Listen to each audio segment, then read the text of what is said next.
with the zeal of warring ancient Greek tribes, we come to you today on this autumn afternoon. This is not Sparta, but it is the Michigan State Spartans edition of the Pick Six podcast. I'm Evan with Sam and Jimmy, and it is fall football time. Nebraska, Michigan State this week. How are you guys? Happy for the solstice. You know, happy about fall. Really happy. Isn't it an equinox, isn't it? Sure. Yes, I think it is. Yeah, it is. I kind of like solstice. It's the summer solstice, the fall equinox. What's the winter? It's winter solstice. Solstice. Right. And then it's the spring equinox? Yes. I'm happy for the equinox. I have a big goblet of pumpkin spice something when I get home tonight. You're a pumpkin spice latte guy? I like pumpkin spice. I like cinnamon spice more, and cinnamon matches. So I like cinnamon hot chocolate or like a pumpkin cinnamon, you know, not chocolate, but hot milk drink. That stuff's so good. That stuff go down a little bit easier than that intro that Evan just. I saw you cringing over there. No, I thought it was funny. I got it right off the top. Ancient warring Greek tribes. That's right. I thought you were going to say something Evan, about the movie 300. Do you write those like in your head on the way here on the drive? How does that go? You know, it's whatever seems appropriate. The Battle of Thermopylae.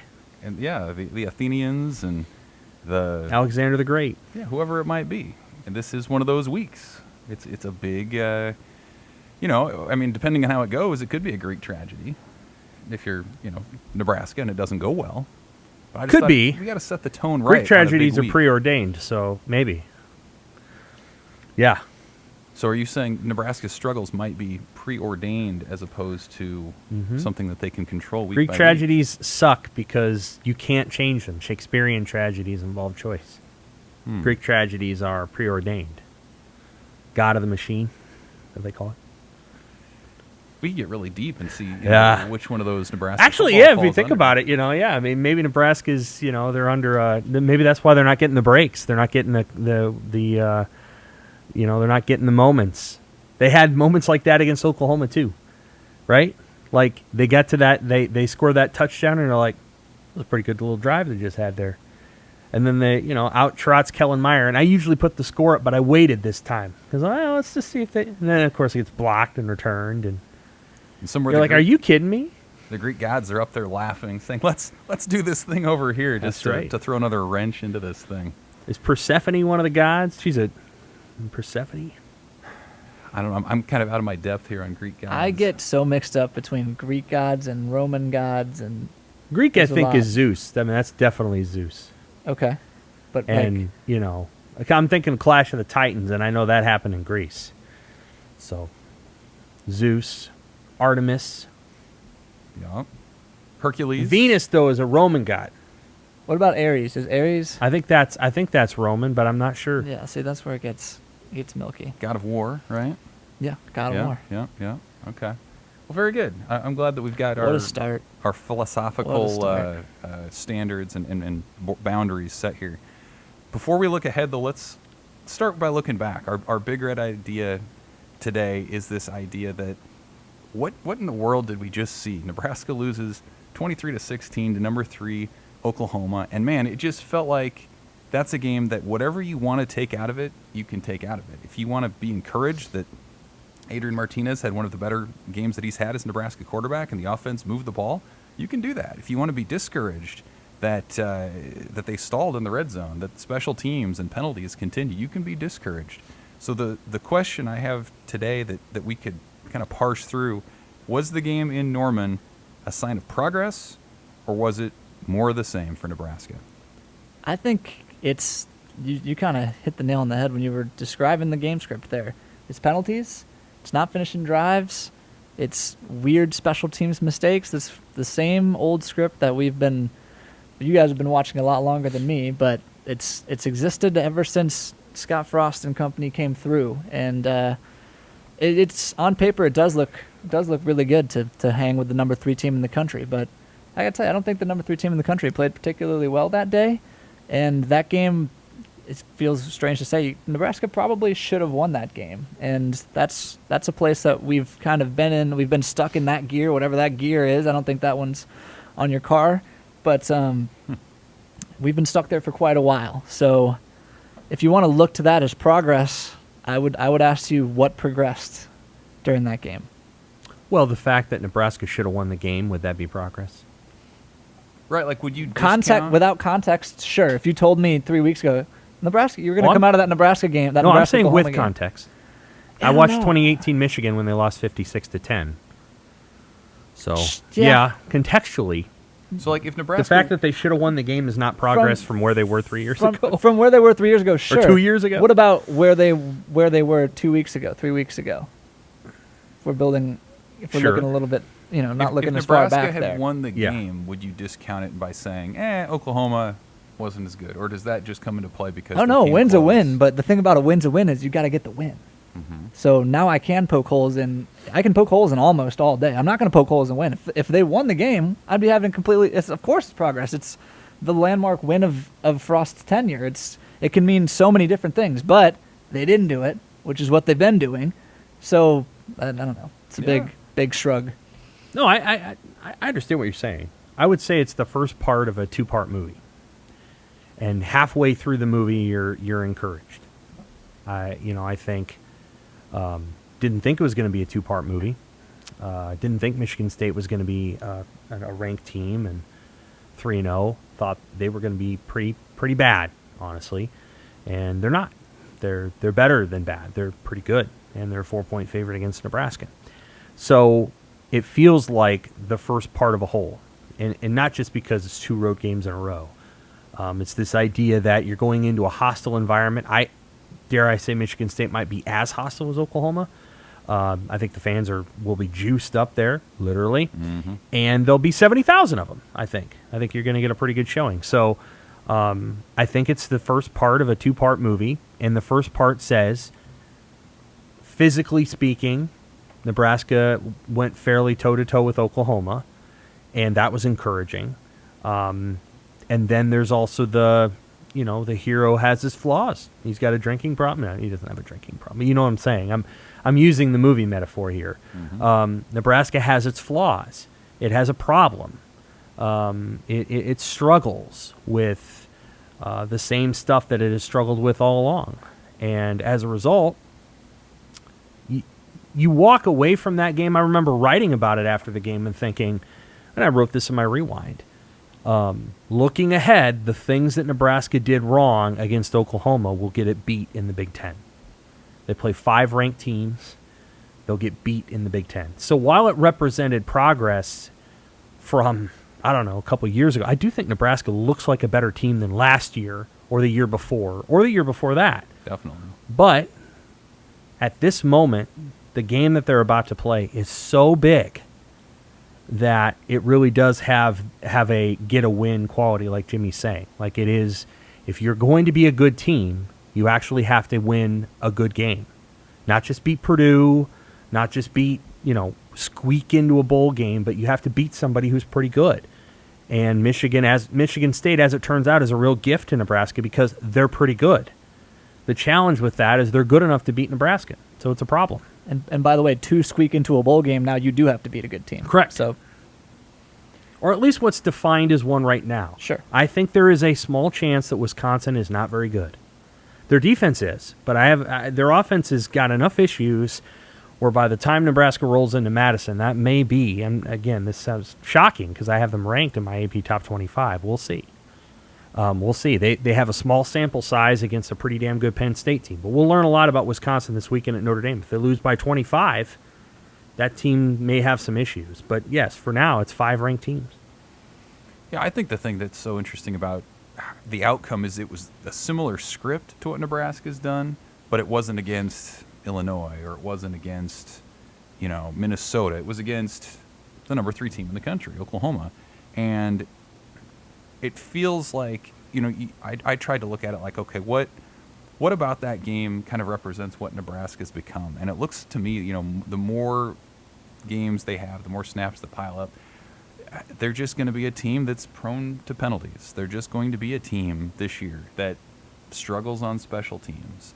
The part that was different, that I wonder if it can stay different from what Nebraska's done previously, is Adrian Martinez is fascinating to me. Can he be that guy that he was against Oklahoma, who's making plays, who has all of the good Adrian and really none of the bad Adrian, none of the turnovers, none of the strange fumbles or interceptions.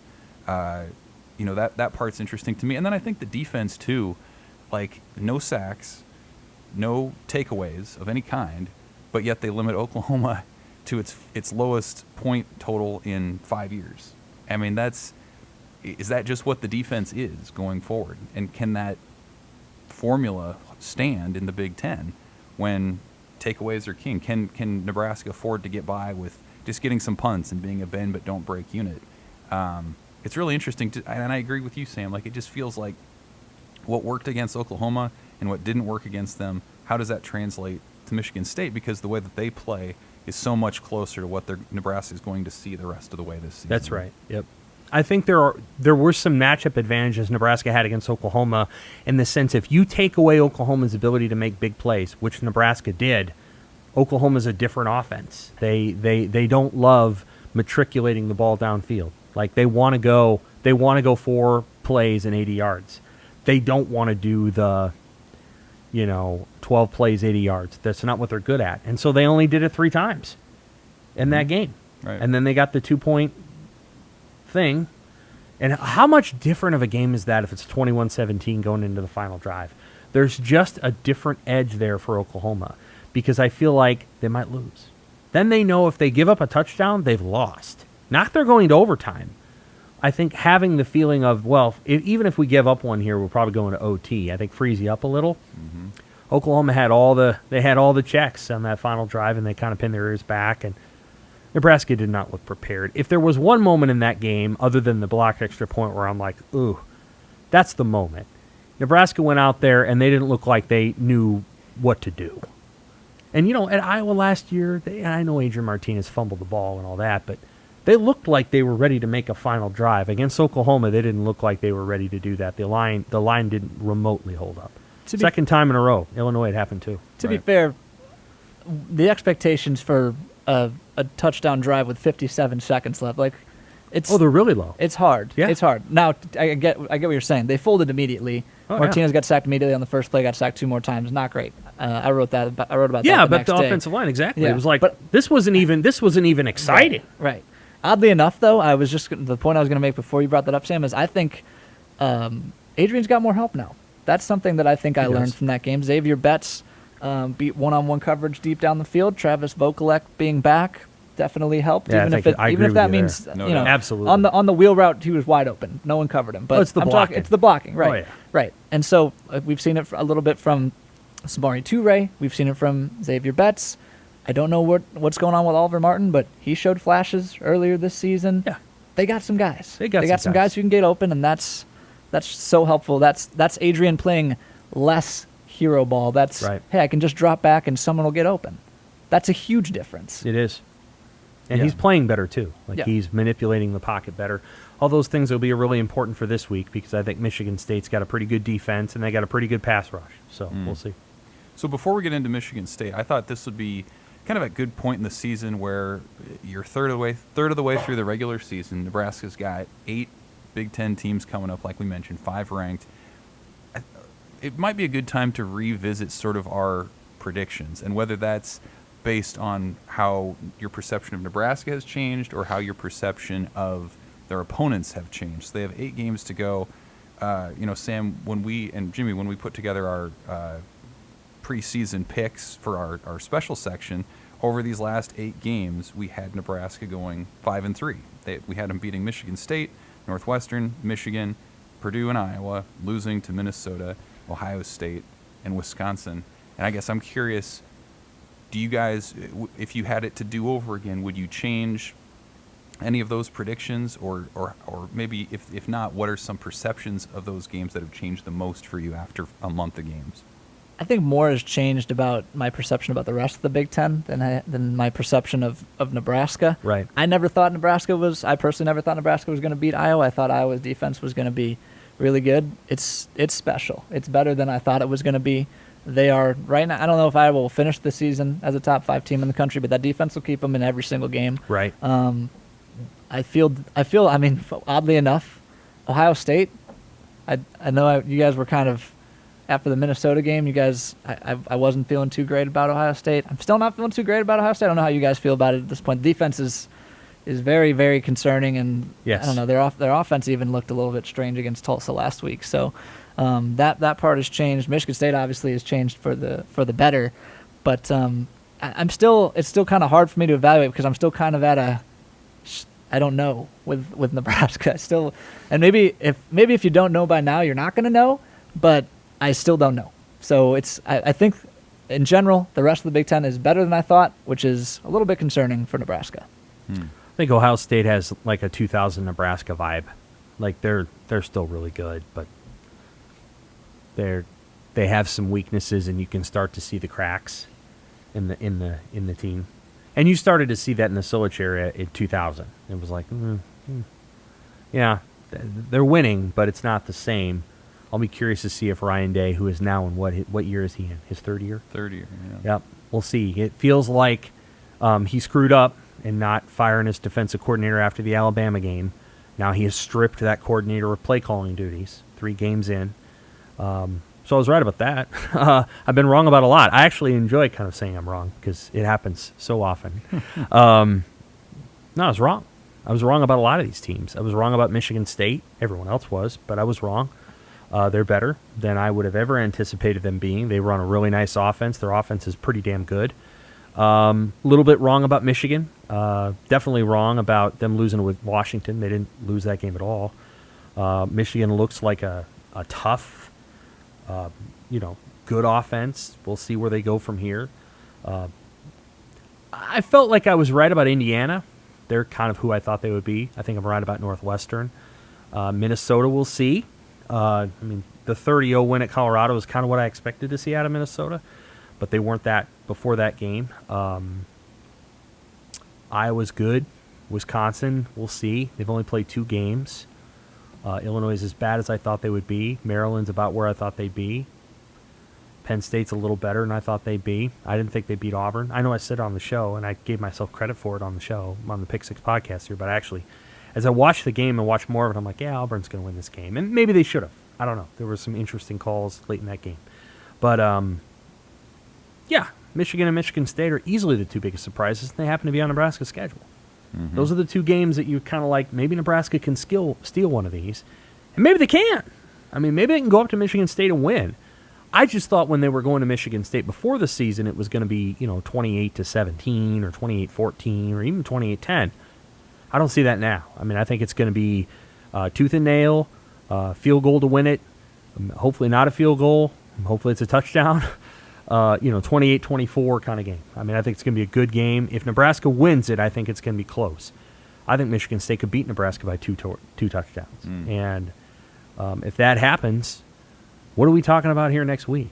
We're talking about every game from then on for all of October being basically must-wins for Scott Frost. Because if any of us had sat here before the season and said, Nebraska's going to lose to Illinois and Michigan State and Oklahoma, and they're 2-3 after 5 games, I think we would have said Scott Frost needs to be checking his whole card because things aren't going well. Now, the truth is, if they lose to Michigan State, it may not necessarily be a bad loss. Illinois was a horrible loss. But they can't. This is a huge game. It's like the biggest game of his tenure at Nebraska. It's absolutely huge. And we'll see where it goes. Apropos of potentially very little, apropos of potentially a lot, depending on how this game goes. Do you think we're going to see Connor Culp kicking the first field goal on Saturday? I do. Yeah, I think so. Unless they feel Brendan Franke can go out there and kick one. Kellen Meyer didn't do anything wrong. I just maybe he gets a chance. I'm not sure. We didn't ask the question of Frost of why he picked Kellen Meyer after Culp, because they got other guys on the team. Now it wasn't going to be Pristup. He's the holder, but I was surprised that it was him a little bit. Could have been Chase Contreras. Yeah, they have other guys on the team. Yeah. I don't know who all they brought. How many kickers they bring? 4? 3? 3, I think. So it's Frankie's there, obviously. So I was a little surprised that it was a true freshman. And Frankie, he was a kicker at Morningside. So I don't know. I don't know. He's missing kicks. he's missing kicks. These are not. This is not good, and these are not. Shank. They're coming off his foot and they're going every direction, and I don't know what you do about that. Yeah, it has that 2019 Nebraska vibe where they're Sure. kind of cycling. I mean, they haven't cycled through any kickers really yet, but Matt Waldock's not walking through that door. But some of those guys were, no, 2019. God bless them, they weren't good. No. They weren't good kickers. Sure, no. Hope's a good kicker who's missing kicks, and the problem is that it's hard to fix that because when a good kicker starts missing, it's usually in their mental. head. It's in their Yeah. head, Mhm. and so it's hard to. I mean, Nebraska was rolling guys out there in 2019 that probably couldn't have made kicks beyond 40 yards ever. So Right. that was comical in its own way. This is tough to watch. It's tough to see a guy miss kicks the way that he's missing them. Sure. I guess as I look at the rest of this season too, I agree with you, Sam. It feels to me like Michigan State and Michigan are the ones that look quite a bit differently. And yeah, I mean, this was supposed to be kind of that first home big crowd for Mel Tucker at Michigan State, where Nebraska can kind of sneak in there maybe in the middle of the day and come away with a win. And now suddenly, it's under the lights. There's a lot of pressure, especially after that Illinois loss. But I always thought this 3-game stretch coming up here would be what defined the season, and it feels like that's more accentuated now with Michigan State. Northwestern appears more and more like that's something Nebraska should win by multiple possessions.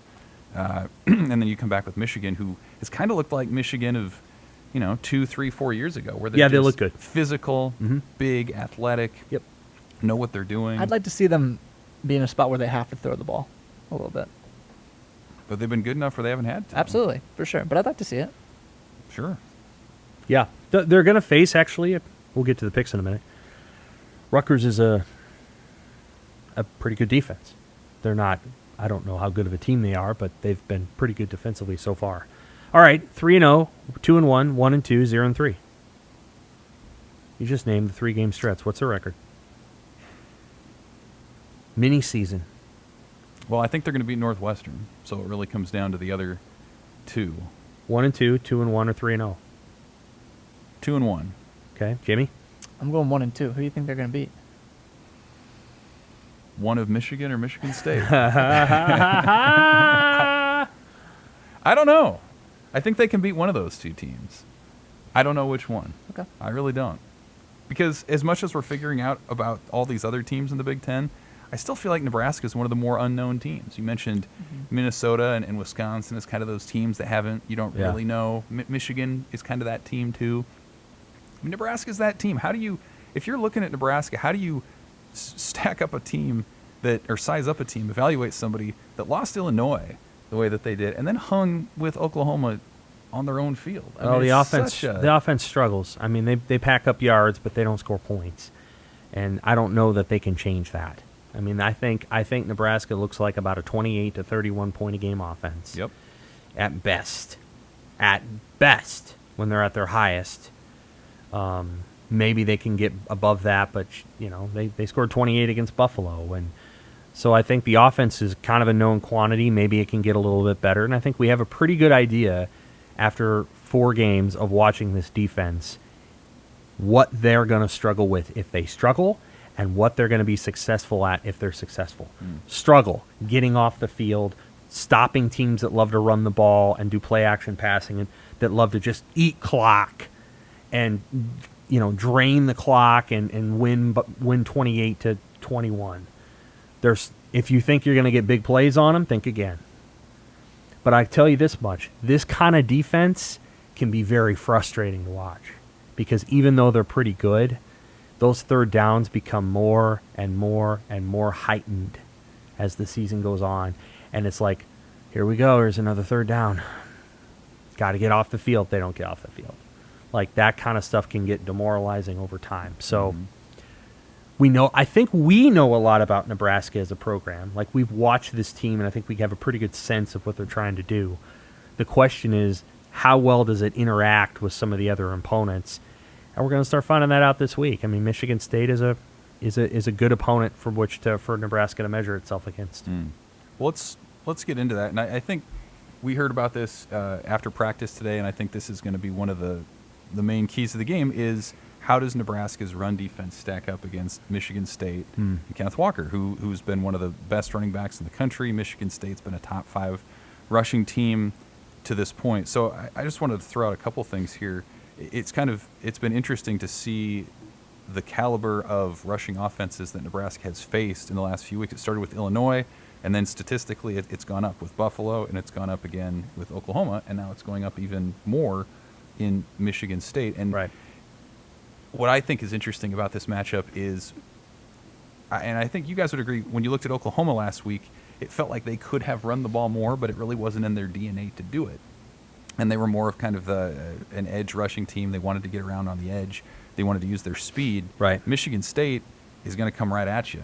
And so do you guys think that is a good matchup for Nebraska, that kind of the right at you, black and blue between the tackles style rushing offense against Nebraska's defense? Is that a good matchup for Nebraska, or do you guys worry that might kind of flash back to Minnesota last year, where it results in big busts and maybe they're not ready physically to take that kind of a beating? I think stylistically it's definitely a much preferable matchup for Nebraska because Nebraska's defense is much stronger than it is fast. Oklahoma could get the edge because they had holes, but also they can outrun, those Oklahoma skill players can outrun Nebraska's defenders.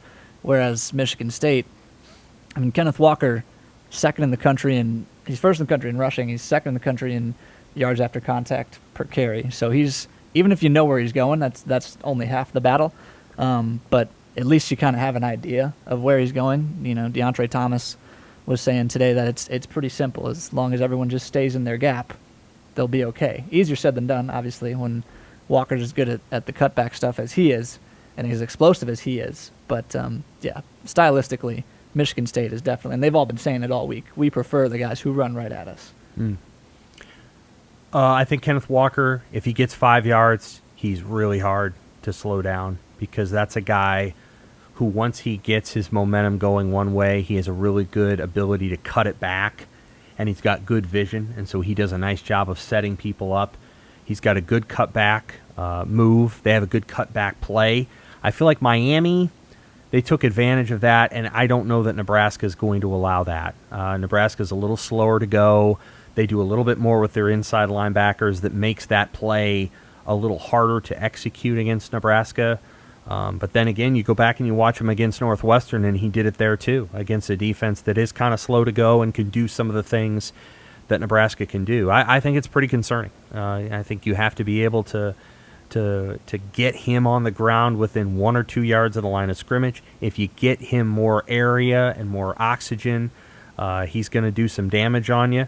And he does not go down with the flying couch tackle. And Deontay Williams is really good at it. I mean, he does a really nice job of angling and hitting his landmark and getting under a guy, but that's a hard thing to do against Walker. He's pretty durable in his legs. And so it's going to be tough. I think they're probably going to break a few. It's going to be a poke through. It's going to be a situation where he's running, he pokes through, boom, it's 30 yards. And whether or not it becomes a touchdown is whether or not Deontay Williams or Miles Farmer or Markel DeSmute gets him on the ground. So I think it's challenging in that way. They're going to run some end around stuff, what they call orbit. An orbit motion is what it's called now, satellite motion, whatever. It's a guy that comes around the quarterback so you've got a downhill give, and then you've got an orbit motion coming around. They like to run that.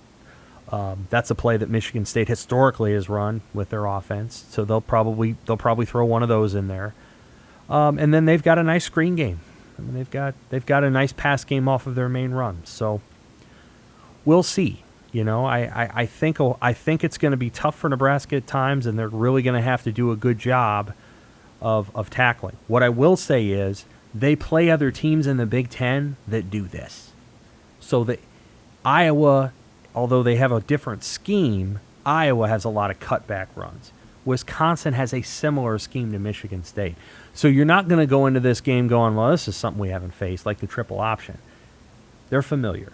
And in theory, they should be okay. If they hold a Michigan State to less than 150, I like them to win the game. I would to push back a little bit there, Sam. It is sure a lot of Big Ten teams like to run that cutback stuff, but like you were saying, there's a little bit more window dressing to it with Michigan State. There's more Wisconsin stuff. has the same amount. Yeah, there's more stuff to look at, and Sure. But particularly Wisconsin has the same amount of window dressing. They do. They run Okay. very similar schemes. Wisconsin runs a jet sweep with the guy under the center. They run the satellite stuff. The window dressing stuff is not. It's hard, especially when the running back is as good as Walker is. Yeah, that's what I But was- Nebraska is used to seeing it from Wisconsin. Iowa doesn't do it much. Minnesota kind of runs out of the shotgun and they run that, whatever you call it, the slushy inside zone where they kind of, whatever. But they'll be all right, I think. Schematically, the challenge becomes Michigan State's going to slam hard down on guys. They're going to try to push guys to one side, and then whoever's on that back end has got to tackle. And they're going to bring tight ends across and all those things. I think they'll hold up okay. I think the question becomes, can they get to that guy before he gets to the 5-yard mark? Because if he gets past there, then it's kind of like tackling Divine Ozigbo. And this guy's better than Ozigbo, but you remember how Ozigbo, once he got past the line of scrimmage, was a good bear play. to take It was down. very hard to tackle. Mhm. Or Amani Cross. This guy's better than both those guys. So that's the key. Get him on the ground early. They may sell out a little bit. Miami tried that. Miami brought guys upfield and tried to get the ball out of his hands and forced the quarterback to do the work, and didn't really work. He was able to make plays. So there's ways to get a ball out of a running back's hands, but you've got to be able to execute it. We'll see if they can. I just think it's so fascinating thinking back on the OU game because, we said it when we were in the press box there. Why not start running the ball if you're the Sooners? Because they were able to move it, and in some ways that was a good matchup for Nebraska because they're deep in the secondary, they're experienced in the secondary, and they were able to hang with those receivers, and they were able to thwart Spencer Rattler on a lot of the deep balls. They didn't have any explosive plays. But a lot of that was just OU's kind of stubbornness or lack of desire to run the ball. They wanted to be a passing team, that explosive team that we talked about. And so to face a team that wants to run, that really is averse to passing, kind of like you talked about with Michigan, Jimmy, like, can Nebraska slow those guys down? And I think the last time, in my mind, when I think of a team that's done that recently to Nebraska, it was Minnesota last year. Right. It was shorthanded. That Absolutely. said, they didn't want to run the ball. I'm sorry, they didn't want to pass the ball. They wanted to run the ball, and Nebraska couldn't stop them.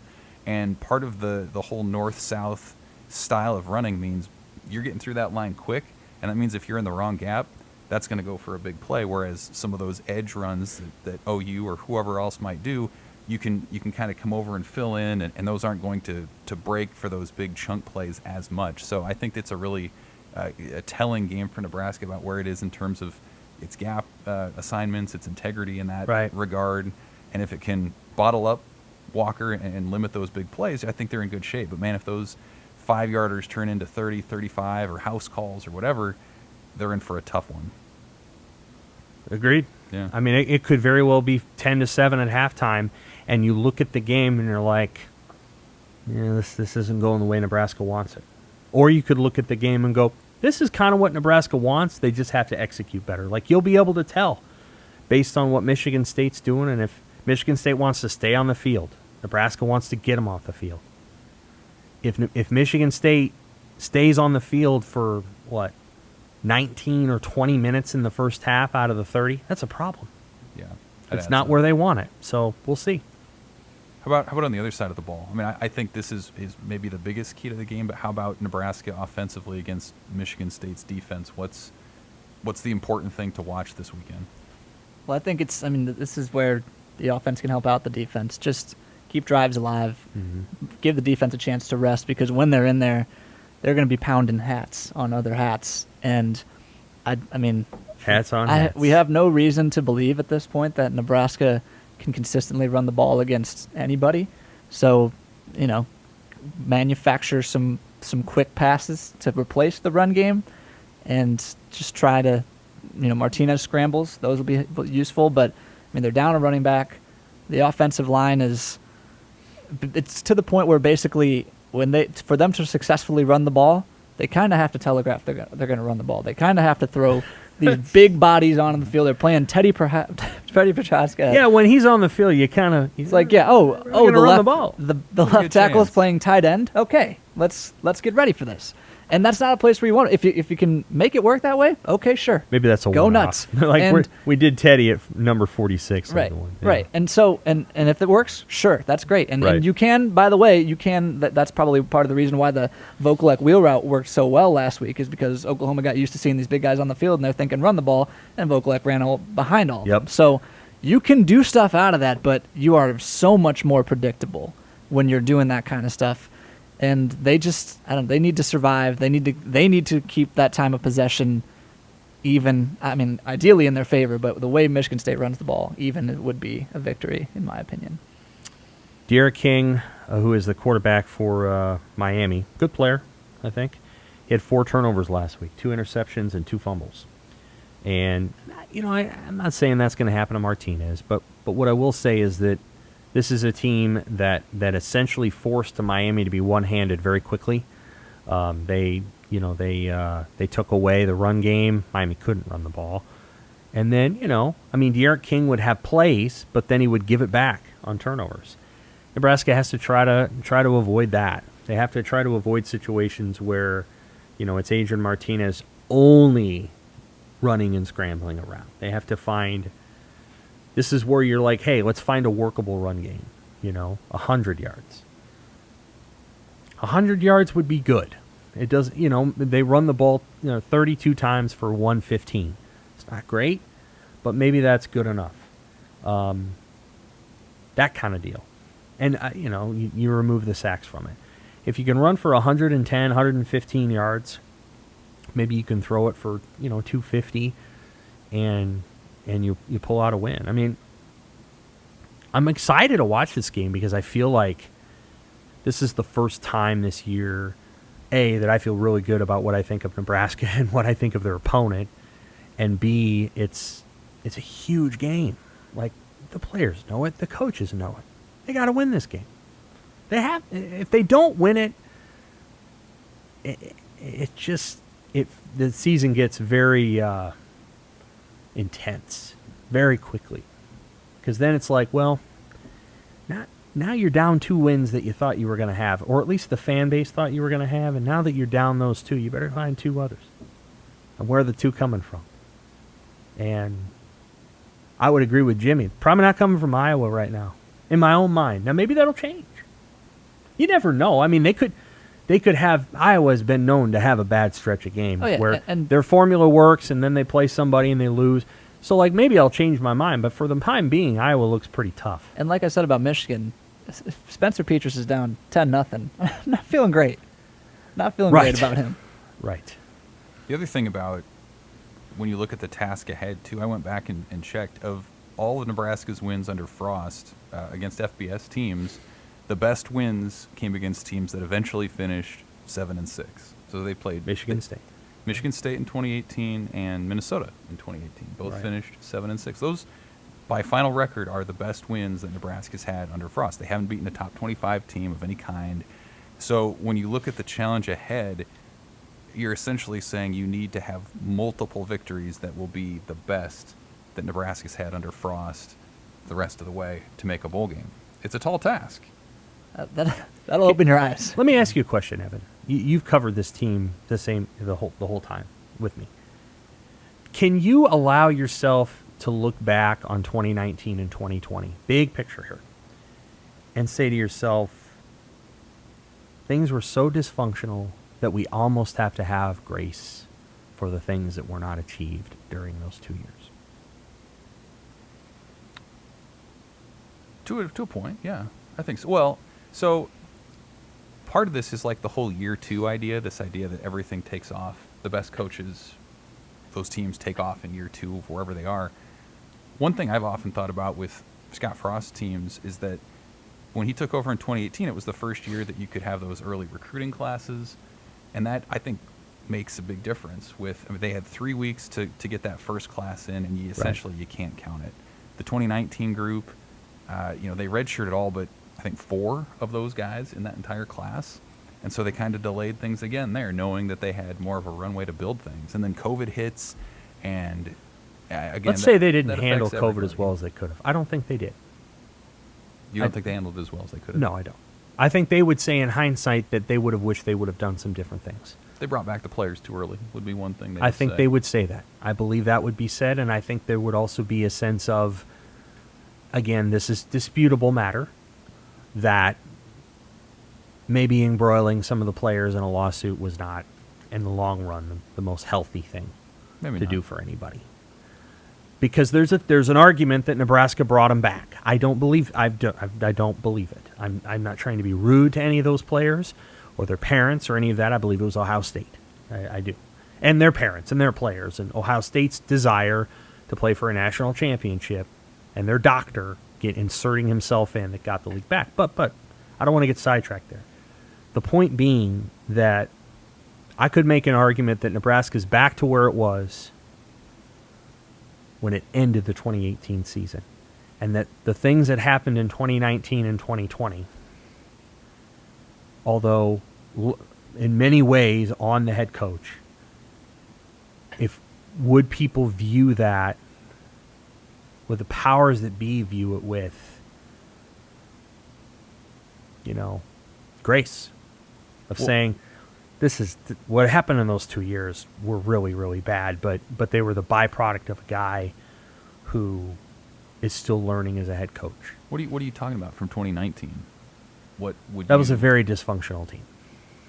I mean, just in terms we of know the that. leaders and the transition? Oh, the Maurice Washington stuff. Sure. I mean, that was a mess, and it was a dysfunctional team. Like, it just wasn't. They had a lot of, I think in some ways more dysfunctional than 2018. I agree. I mean, I really believe that. I think the thing that they had, and we're getting off on a rabbit hole, but I think it's an important one. The 2018 team had Gerald Foster and Luke Gifford and Tanner Farmer. Strong captains and leaders. And they had some guys. And they had a freshman quarterback who played like he played free. Like he didn't give a shit. And I don't mean that negatively. Like, I'm going to just go and ball. Yep. And then everything else that happened after that, it felt like the 2019 team had a huge weight on its shoulders. There was mass dysfunction with Maurice Washington, which they did not handle well. They were preseason top 25, which they felt like they didn't want. Right. And then it's, it's, after that season, I think it was in, it was the OC left, and they had all that mess with the day that the old OC says he's gone. 48 minutes later, Matt Lubick's got the job. It just felt dysfunctional. And then 2020 went the way it did. And I think there's things that Nebraska could have done differently and should have done differently. I suppose what I'm saying is that if they lose on Saturday, I think there's going to be impression among the fan base of, well, now we are really tired of this. Enough. And it's going to be this, like, you lose Northwestern, you may, that's it. I'm just curious to see if that's actually the perspective of the powers that be. Trev Alberts said he doesn't care about wins and losses. It's not about a number of wins for him. So what, Well, the other I'll be thing curious I think to of see. is what, the OU game, there's really only one game under Frost that you can compare that to. That was 2018 Ohio State. Right. Where they went on the road and they surprised people and they hung tough. And they had a looked chance to like win they had late. a plan to win the game. They Not did. just, fart around, or not fart around's the wrong phrase, but, the 2019 Ohio improvise. State game, they didn't look like they had any, well, we're just going to get overrun by a great they knew team it. tonight. So the way that 18 season ended, it did end with some momentum. They felt like they figured something out. They found confidence in that loss to Ohio State. But they also looked good. They did. And so I'm curious, and then they made mistakes in that game too. There was the special teams play that goes down in infamy from that game. But does that momentum from OU carry on into Michigan State, or does this become another thing where you fall back onto the fragile psyche of this program where, hey, they felt overconfident from it and they fall back into all the same old stuff that they did? Yeah. I agree. It feels like a two-parter where we saw that sign. Can they get a foothold and continue on? Yeah. Or was it a one-off? And I'm not making an argument for anything specifically for Frost. I'm just saying at some point we have to introduce that idea because I think that idea is out there. And it's not a homerism kind of thing. I think the powers that be, the people in that structure are like, we don't know what the hell was going on for the last 2 years before we started leaning into this. And there's maybe not an impression of we're on the front, we're on the back end of the evaluation, if that makes sense. Mm-hmm. Like, now maybe that's unfair to Bill Moose. It probably is. But I still think there's a sense of we don't know what's been going on here. And what's been going on was not good. And I think you would agree that what we saw in 2019 and 2020, we'd have these car rides. The frustration I would show and like the way they were running things. Sure. Like, what the hell are they doing? Like, if I don't feel that this year, at least I haven't yet. And they've done some dumb stuff on special teams, but I haven't. But some of that stuff is out of their control. The kicker is missing the kicks. I don't know. I'm just curious to see because the operation feels better right now than it did in any time in 2019. At any time. I find it interesting that we're having this conversation 20 minutes after we had the, if they lose to Michigan State, it gets tense. It does. Conversation. It does get tense because the fan base they're ready. The fan base is tensed up. Okay. Absolutely. And of course and again, I'm not, there's a tension between where what we've been watching for the last 5 years, but what we've been watching and the impression of why we've been watching that. And I'm just saying that maybe those two things people may be surprised at the gap between them. The other thing I would say, too, is Saturday felt like more like a Big Ten game than it did a Big 12 game. And Nebraska used to have that personnel as a Big 12 team where they wanted to run and gun and shoot out. I mean, 3 years ago, Nebraska would have done that. 2018 Nebraska against Oklahoma this year, those scores would have been in the 40s and high 20s or 30s. But it wasn't that way. And so I think that's the other thing that's interesting to see as this season goes on is how has Nebraska continued to adjust to its league. I think defensively they absolutely have. In how they've recruited, bigger guys, and how Chenander said it himself about how he's adjusted to the league and how it's taken a couple years to figure out how you do that. Scott Frost starting to defer on kickoffs and trying to minimize possessions against Oklahoma. I think all those signs say they're settling into their new league. It hasn't happened as quickly as fans have wanted it to, but I think that's something else you have to consider when you talk about urgency of this season. Is this staff? However long it's taken is how long it's taken. But I do think they are settling in to be more competitive in their league than they were in 2019 or 2020. Do we think it's a good, or do we think it's a necessarily positive thing that they're adjusting to the league instead of the league adjusting to them? That's not what they wanted. The plan was never, okay, we're going to become this power Big Ten team. That was not the plan. That if you've changed course there, that means your plan didn't work. Yeah, ideally they would have wanted. Sure, it's good to recognize that. It is good that you recognize that, but it's bad that it happened. And to Sam's point, maybe that's another thing where, okay, you kind of had to change courses midway, so we do have to change our evaluation track here because you're playing a completely different style of football now. But again, you were hired to do the one thing, and your one thing didn't work. So He wasn't hired to do that. He was hired. He was hired because he's him. Right. But he had said, "I'm going to come in here and run a Big Ten offense," they would have said, "Well, then we don't want to hire you." That's true. But he was hired with this one thing in tow. Yes. And then he had to change it.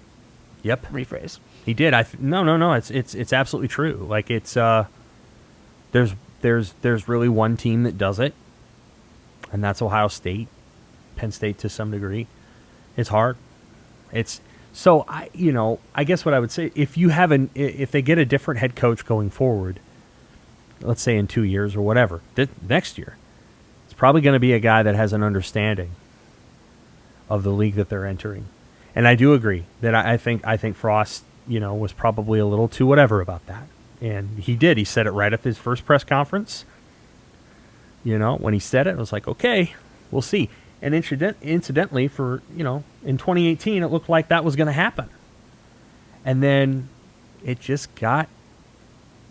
we'll see. Like, I just have a sense of, like, this is going to be a really interesting discussion over the next however many weeks. Because, I'm going to pick them to actually beat Michigan State.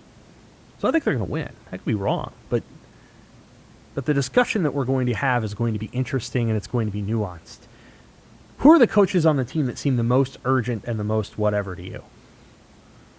Reinheld would be one. Quarterback coach? Quarterback coach. Yeah. Yep. Yeah. Well, I think there's a reason for that.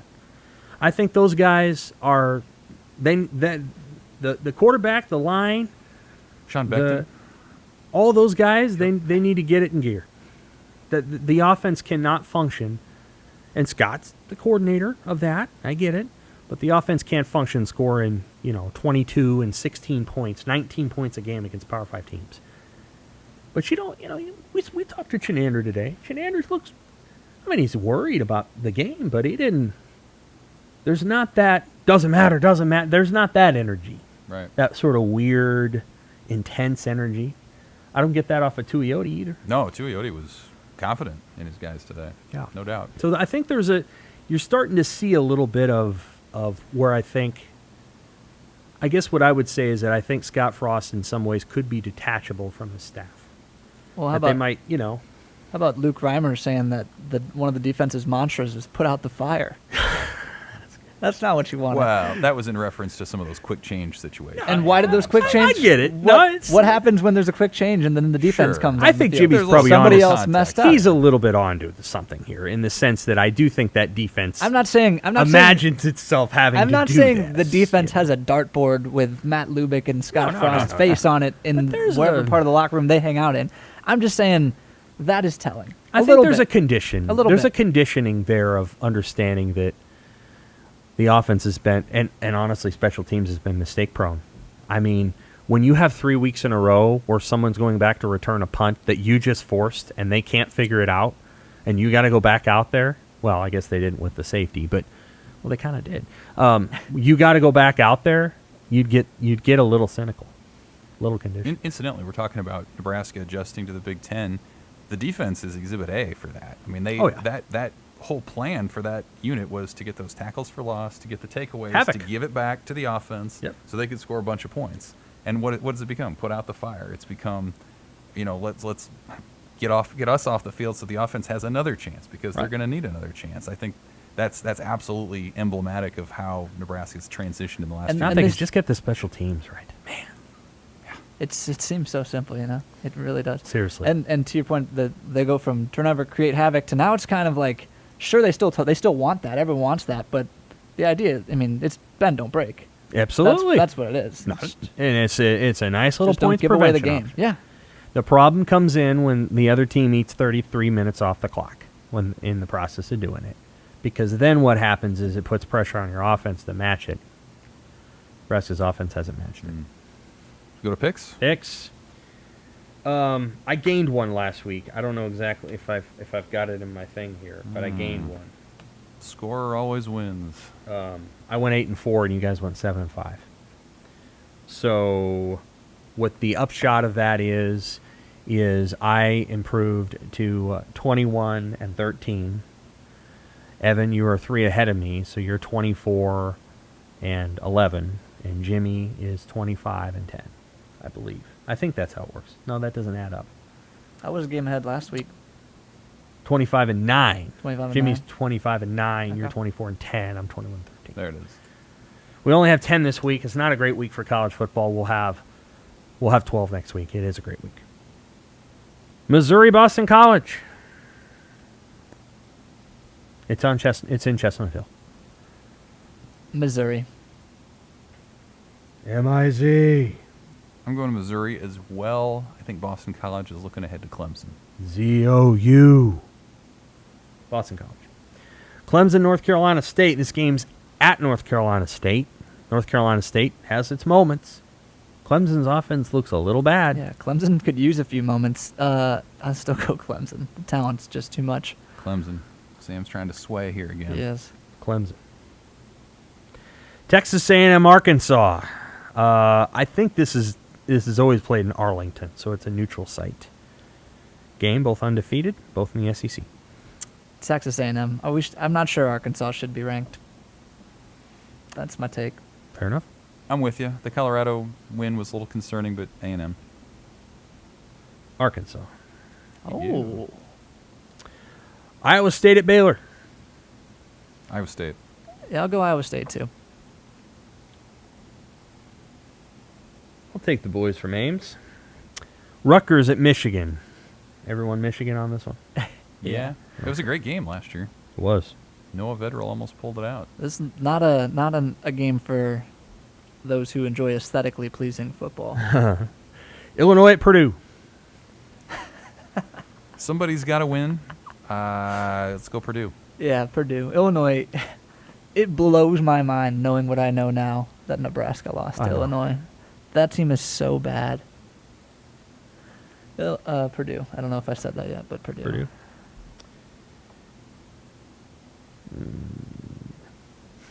He wants to. You going Illinois there, Sam? Illinois. Oh, my. Look at this guy. Giving us one back. Tennessee at Florida. Yeah, it's Florida. Is there an Alabama hangover? Evan's got a look in his eye. No, there's no hangover. Yeah. There's a gleam, men. Florida. Kansas State, Oklahoma State. This is It's tough. fun. Decent. Tight. Fun. They've had good games in recent years. Oklahoma State's, I think, like an 8 or 9 point favorite in this game I saw. I know. That seems high to me. K-State's ranked, too. Seems high to me. Does. Oklahoma State, we were watching Oklahoma State Boise State from Wichita, a BJ's Brewhouse in Wichita. Shout out Tom Chattel for the restaurant wreck. And I believe Oklahoma State's quarterback had completed 2 passes midway through the third quarter. That is concerning to me. So I'm going Kansas State. Jimmy's going with the Jimmies. Okie State for me. Okie State. Notre Dame, Wisconsin, the Brat Bowl. I'm going At Notre Dame. I'm sorry, it's at Soldier Field. Jack Cohn revenge game. Go Notre Dame. Kind of is. Game. Boy, I'm gonna go Wisconsin. Ooh. I think Notre Dame showed some holes. I mean, Wisconsin has too, but give me the Badgers. Notre Dame. I think it's going to be a low-scoring affair. I think Notre Dame has played more good teams, and they played more football. True. This is their 4th game. It's Wisconsin's 3rd. Wisconsin played a really overmatched Eastern Michigan team. Notre Dame's played several good teams in a row, or at least power conference teams. I also think the disaster potential with the Wisconsin offense is high. I agree. They've already had a few. Yeah. Nebraska at Michigan State. I've already said I'll take Nebraska. I'm going Michigan State. I just think Michigan State's going to be able to pop too many runs. I think that Nebraska's defense is going to get tired. The thing about those mistakes that we were talking about, there's a thin margin for error against this kind of running attack. When you make the mistakes, they compound upon themselves because you're on the field longer, and then you get tired, and it's hard to fire off the ball the same way. I think Michigan State wears them down. It's such a coin flip game. I'm going to go Michigan State, if for no other reason than what we were talking about before. I don't think I can pick this to be the biggest win that Scott Frost has had to end a streak of, 13 straight losses. This means you're picking them to beat Michigan, by the way. Well, there you go. Yeah. 13 We worked you into a corner straight there. losses against top 25 opponents since they beat Michigan State the last time, by the way. I think I just got to see it. It feels like a show-me type game. Nebraska hasn't shown it. Michigan State in a close one. I'm sure I could be wrong. Make That the could be case, 2 Sam. albums. Show Me and Run Poppin'. That'd be good. Tell us. Why are they going to win? I think it's going to be a close game. I think Nebraska can put 24 on the board. I think Michigan State probably hasn't faced a team with as much dynamism as Nebraska can have on offense. Northwestern certainly wasn't, and Miami is a very quarterback centric team, even more than Nebraska. He does almost everything, and they don't run the ball very well, and they don't have what I would call really good offensive minds there. So I just think Nebraska's ready. I think they're going to win it 24-21. Tight game, good game. I think Nebraska gets a break. I don't know what it is, but They find a way. We thinking game-winning drive? Maybe. Yeah. That'd be fun. I mean a break. They're going to get, I don't know, Kind of a a pick call. six. I was or just asking more about a fumble? the score. The close score. If we Yeah, I think a game-winning drive is possible. I think they get up 10 and they hold on is possible too. Well, it's going to be a late one. Night game. We haven't had one of those in a while, not since Rutgers last year. Yeah, it was unforgettable. So get your food in early, everybody. Get your caffeine. Stay up late, and maybe celebrate. Maybe. We'll see how it goes. Yeah, caffeine. That's what people will be drinking. Yeah. Thanks for watching, guys. Enjoy the game.